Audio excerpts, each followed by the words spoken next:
Saravá, sejam todos bem-vindos a mais um estudo dessa semana. Essa semana nós pedimos proteção, como todas as outras, a nosso Pai Oxalá e a nosso Pai Oxóssi e a todos os outros orixás que regem o nosso espírito, o nosso corpo, a nossa mente, senhores da nossa energia, que eles possam nos amparar no estudo desse livro que se inicia. Esse livro aqui, Os Orixás da Umbanda e do Candomblé, tá? Ele tem um dos autores, são 3 autores, tá? Mas um dos autores é uma pessoa muito especial, que é o pai Ronaldo Linares, que quem não viu, então vamos agora estudar. Ele é uma personalidade da Umbanda, ele é, assim, uma das criaturas mais doces e firmes, tá? Você escuta ele falar, você se emociona. Eu vou colocar no link depois de descrição do vídeo e vou deixar para vocês no grupo, né? Nosso grupo interno, um link com um documentário. É um documentário até um pouco antigo já, chama-se O que é Umbanda, parte 3. Documentário inteiro com ele, é um pouco longo, mas vale muito a pena, tá? Por quê? Porque nesse documentário ele relata um bom trecho deste livro. Só que escutar com as palavras dele, da boca dele, é bem diferente. Eu e o Gustavo assistimos, nós choramos. Ele assim, é muito emocionante. Ele é uma pessoa que conviveu com Zélio de Moraes, né? Ele é uma pessoa que tem uma história muito rica. Ele é o criador, é o fundador do Santuário Nacional da Umbanda. Então, assim, entre outros, na verdade, ele foi o primeiro divulgador da Umbanda nas mídias. Então, na época, ele era radialista e ele foi a primeira pessoa a divulgar a Umbanda em rádio. E depois em programas de TV. Tá? Então, ele conta toda essa história. É muito rica, é muito bacana. E por que que é muito, assim, para a gente é muito importante? Porque é uma Umbanda muito... Vocês vão ver, gente, que é uma Umbanda muito, muito próxima da que a gente tem na nossa casa. Então, é assim, até a cerimônia do batismo, que ele fala, né, que é a obrigação de Oxalá, é assim, é praticamente idêntica ao nosso batizado, que a gente tem dentro da casa. É muito próximo, é muito bonito.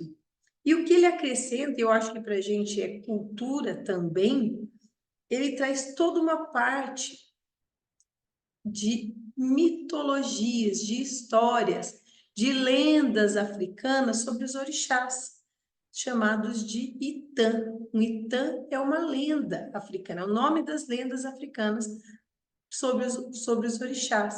É muito bonito, tá? Por que que esse livro ele trata de tudo isso? Porque ele, na verdade, ele foi iniciado no candomblé.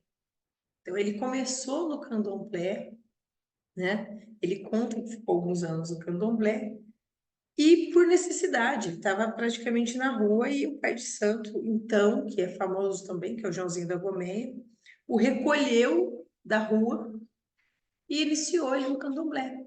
E depois disso, ele morria de medo de Umbanda. Ele falava, não, Umbanda não tem fundamento, Umbanda não, né, era uma visão assim na época, isso na década de 50, 60, né? Então, ele morria de medo, só que daí um dia ele foi enganado, ele achou que ia num terreiro de candomblé e acabou parando dentro de um terreiro de Umbanda. E a entidade olhou para ele e falou assim, ó, meu cavalo vai morrer e você vai ser o meu próximo cavalo, se prepara. E ele saiu correndo, foi para 2 quadras para frente. Deus me livre, guarde, tô fora.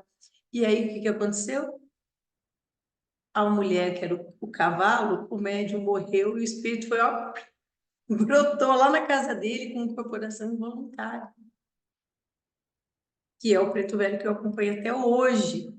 né? Então, aí, que a gente, sei lá qual que é, hoje ele já está na casa aí dos 90, vou verificar. Então, ele tem aí, possivelmente, uns 60 anos de casa, de Umbanda. Então, os mais velhos, gente, tem sempre para ensinar para gente. E a gente escuta, é uma linguagem, ele é uma pessoa muito firme, mas muito de valorização dessas raízes da Umbanda. Eu quero que vocês escutem, prestem atenção, façam perguntas, que vai ser coisa muito boa, tá? E ele fala muito nesse primeiro capítulo, nessa apresentação, na verdade, do livro, ele fala muito dessa história do Zélio. Mas antes disso, ele tem um capítulo que fala a criação e a geração dos orixás, o nascimento de Exu. E aí, ele extraiu do livro Lendas da Criação, né, do Rubens Saraceni, com a sua permissão, e ele tira, então, todo esse capítulo aqui que explica o nascimento de Exu é retirado da Umbanda Sagrada de Rubens Saraceni. E aí vocês vão falar assim, nossa, mas não tem nada a ver, tem tudo a ver. O Rubens foi filho de santo de pai Ronaldo. E aí os intrigueiros e o povo que gosta de confusão, ai, mas uma Umbanda não tem nada a ver com outra Umbanda, tem tudo a ver. Se houver respeito, compreensão e boa vontade, as pessoas se unem para fazer caridade e deixam as pequenas diferenças de lado. Respeitam um a Umbanda do outro. Entende? Aqui, no caso, ele coloca um trecho do livro do Rubens na abertura explicando a criação de Exu. Isso é respeito. É dizer, olha, meu filho, que o Rubens era filho dele. Olha, meu filho, isso daqui que você escreveu é muito bom, eu vou colocar, peço licença para colocar no meu livro. Então, o pai Ronaldo, ele não segue, não é a Umbanda Sagrada de Rubens Saraceni, que é muitos livros que a gente já estudou até agora. Mas isso não impede que a gente aproveite as coisas. Eu sempre bato nessa tecla. É para aprender, é para enriquecer. Não é para ficar, mas isso está errado. Não, não tem certo e errado. Tem aquilo que a gente mais se afiniza e aquilo que a gente não se afiniza. E é simples assim, e não manter a mente fechada. O bandista não pode ser cabeça assim, ó, fanático e mente estreita. Então, ele coloca, eu não vou ler, não vou tratar desse capítulo, porque pretendo trabalhar essas lendas da criação com vocês em um outro momento, tá? E no capítulo 1º, ao invés de trabalhar aqui, eu até fiz a gravação desse trecho, gente, mas eu prefiro que vocês vejam o documentário, porque conta com muitos detalhes, tudo isso que ele viveu e como ele chegou até Zélio de Moraes, que foi uma história muito bonita também, uma história muito diferente. E ele conta até em entrevista, tem muita coisa dele online, tá? Nas redes vocês encontram bastante coisa. Ele conta até que tudo que ele ia fazer, ele foi o criador do primeiro curso de sacerdócio do país, entre outros feitos, né? Então, ele é um pioneiro, com certeza. Então, quando ele foi criar o curso de sacerdócio, ele foi pedir autorização para Zélio. Foi ver se estava tudo bem, se podia ser assim, explicou como seria, e Zélio sempre concordou com as coisas que ele ia fazer. Então, isso é muito bonito. Por que eu estou dizendo tudo isso? Porque lá no capítulo 2, ele vai trabalhar 7 linhas de Umbanda. E as 7 linhas de Umbanda é um assunto sempre problemático. Por que é problemático? Porque vocês vão ver gente falando que as 7 linhas são X, Y, Z, A, B, C, tem para literalmente todos os gostos, tá? Então, eu sempre trabalhei com vocês nos livros de Rubens Saraceni, as 7 linhas de Umbanda sendo uma. E agora vocês vão ver que a Umbanda mais tradicional tem outras 7 linhas de Umbanda, considera outras linhas de Umbanda. E aí ele explica, inclusive, né, que o conceito nosso de orixá, isso é meio unânime, né? Ele coloca, só que ele coloca uma coisa bem natural. Então ele fala aqui que o orixá, no conceito africano, ele é uma força da natureza divinizada, o que não é muito distante para a gente também, né? Então, ele coloca que inclusive mostra o sincretismo entre santos e orixás como uma coisa positiva, é uma das nossas heranças.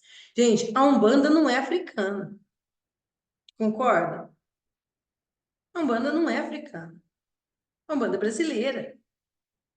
Ela tem uma matriz africana, uma influência, uma parte de influência muito forte é africana. Mas a Umbanda também tem uma matriz europeia, católica, cristã. A Umbanda também tem uma matriz kardecista. A Umbanda também tem uma matriz indígena. Então, eu não posso falar e tratar a Umbanda como uma religião africana.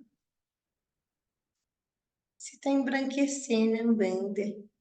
Gente, religião não tem cor. Vocês já se pararam para se perguntar isso, que religião não tem cor? Então, existe religião só de branco ou só de preto? Eu acho que não, né? E nunca me ensinaram isso em nenhuma religião, aliás. Ah, não, aqui o católico é só para branco e o evangélico é só para negro. Que hoje a grande maioria do, dos evangélicos, principalmente os neopentecostais, são negros. Aí a Umbanda tem muito branco. Não devia, porque a Umbanda é africana. É mesmo? Não estudou, né, gente? Bora ver, né? Para com isso. Nós temos todas essas influências vivendo em harmonia dentro da Umbanda. Esse é o caráter universalista da Umbanda. Então, e olha que interessante, ele fala que também e uma coisa interessante, ele não explica com tantos detalhes, mas outros livros que nós estudamos já falam sobre isso, que ele fala que entre as entidades que vêm para a Umbanda, existem aqueles que nunca tiveram passagens terrenas, né? Assim como nós trabalhamos ou nós vemos encantados, seres falangeiros que não se comunicam, que não são possivelmente espíritos de humanos que desencarnaram e estão atuando como falangeiros. Temos a outra problemática de Exumirim, de crianças, de Ibeje, são espíritos recém-chegados na condição humana, para uns é espírito de criança desencarnada, né? Então, tem toda, mas ele trata que sim, que existem esses espíritos. E ele fala que os instrumentos, o homem pelo instrumento, olha isso que é importante. O homem pelo instrumental ou material dos objetos rituais, ele consegue fixar o pensamento para sintonizar na intimidade do ser a convicção de sua fé e ingressar na iniciação religiosa. E isso é tão fundamental no batismo, porque aquele objeto material, seja uma comida, seja uma flor, seja uma erva, qual objeto for, aquilo, ele faz o quê? Ajuda a fixar o nosso pensamento com a espiritualidade.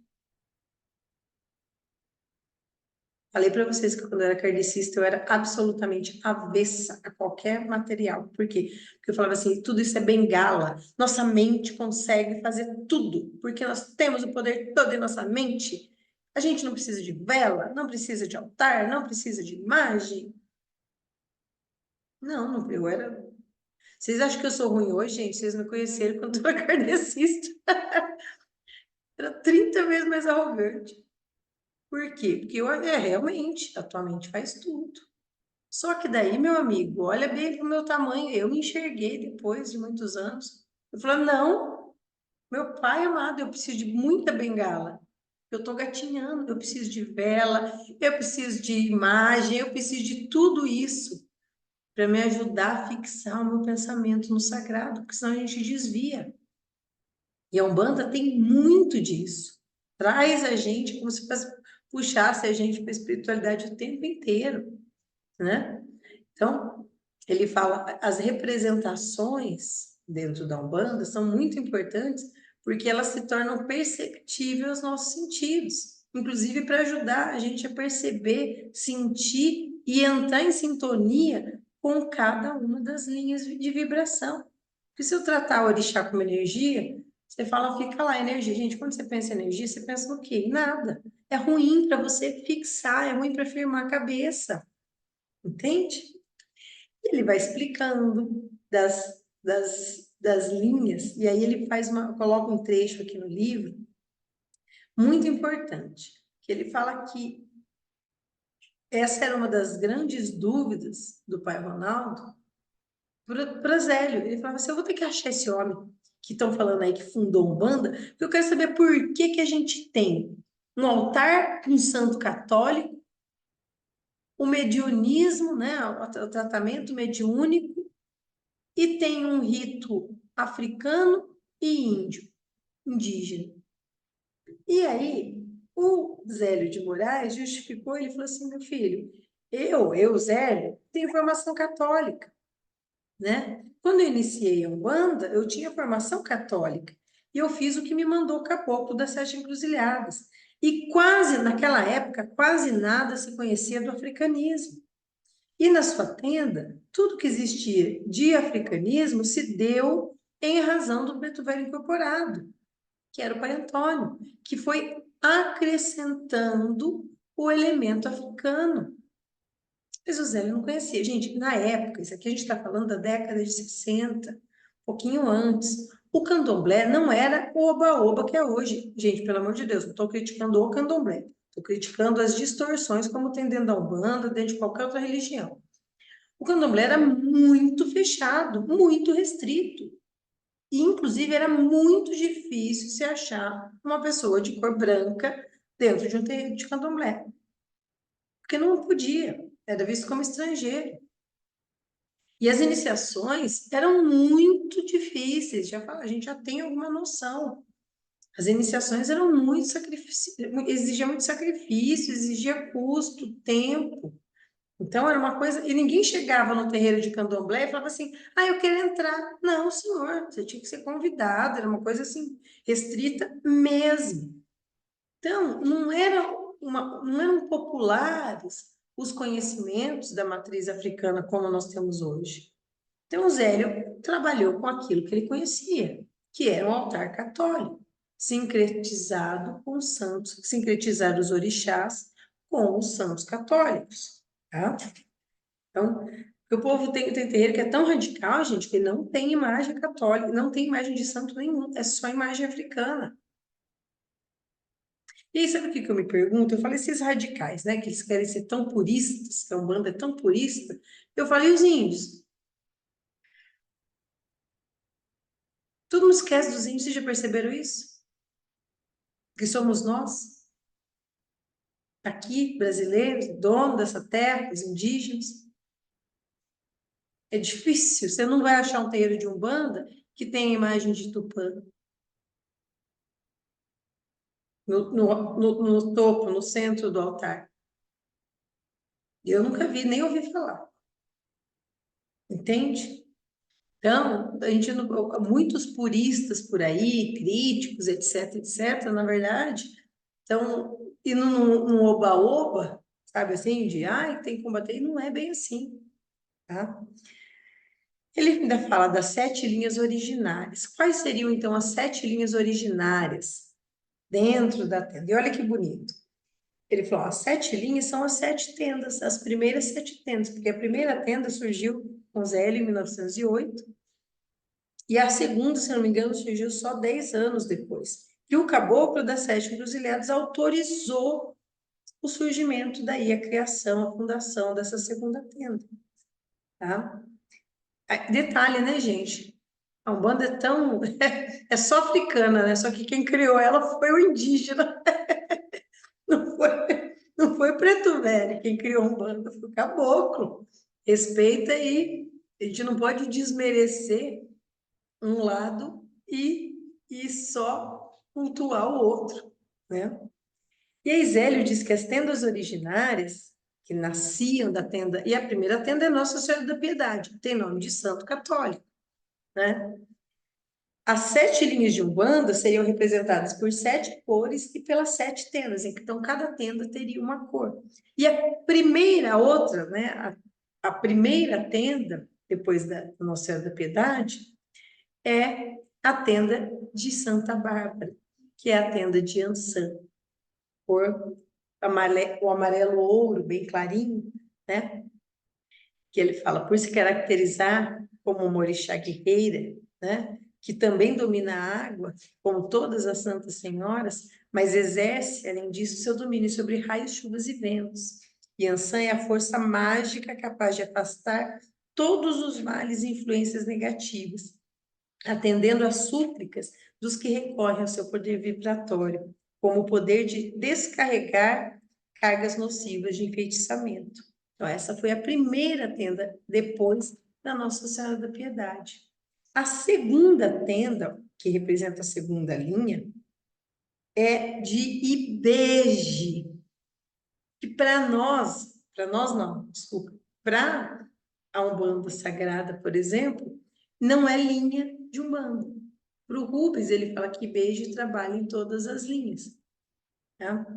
É a condição de pureza da criança. Mas Hélio trata como linha, tá? Como uma das 7 linhas. Então, Yansan e Beje, né? Que a tenda é de São Cosme e Damião, e São Cosme e São Damião também são santos católicos, uma história lindíssima, eles eram médicos, curadores, gêmeos, né? Então, ele fala, inclusive, que depois, introduzido pelos cultos africanos, veio o termo erê, tá? Mas, na verdade, se vocês olharem, ele até explica isso. O erê, na verdade, é uma condição, não é um espírito, não é uma entidade. Erê é o estado mental e espiritual de pureza, de inocência, de alegria. Então, é um estado de erê. Você não recebe um erê, você entra num estado de erê, que é esse estado de pureza, de alegria, né? Justamente esse transe é considerado magnífico para limpeza fluídica, né? E olha só isso, nessa tenda, fazia no final de toda a gira, fazia limpeza com criança. Olha que legal. Limpeza final dos trabalhos era feita, não é com Exu, não é com Preto Velho, não é com Caboclo, era com criança. Aí é tirar tudo aquilo que ficou ao final dos trabalhos, né?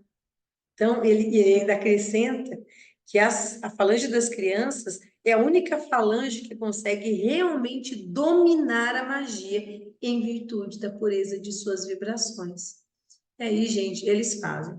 A gente vê o tempo inteiro, eu não sei como, eles não explicam, eles não falam nada, não dão detalhe, não doutrinam ninguém, eles só fazem e dão as risadinhas deles, mas o que eles fazem com muita eficiência e maestria.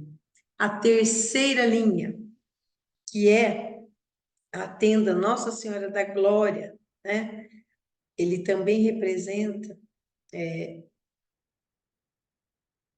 ele fala que é a tenda cor azul, a tenda seria de Iemanjá, tá? Só que Iemanjá aqui, ele coloca que a cor de azul e Iemanjá, que ele associa, né, a geração, a criação, também é bipartida, ou seja, também se associa com Nossa Senhora da Conceição, mãe de Jesus, e é associada ao Xum. Então, essa tenda, e ele coloca as duas na mesma linha, em razão da criação, da geração, da gestação de mãe, Oxum e Iemanjá na mesma linha, que é um perfil totalmente diferente. Se vocês pegarem as mães, entre as mães da água, o perfil de mãe, aquela, né, a mãe acalentadora, a mãe que cria, a mãe que gera, né? É Iemanjá e Oxum.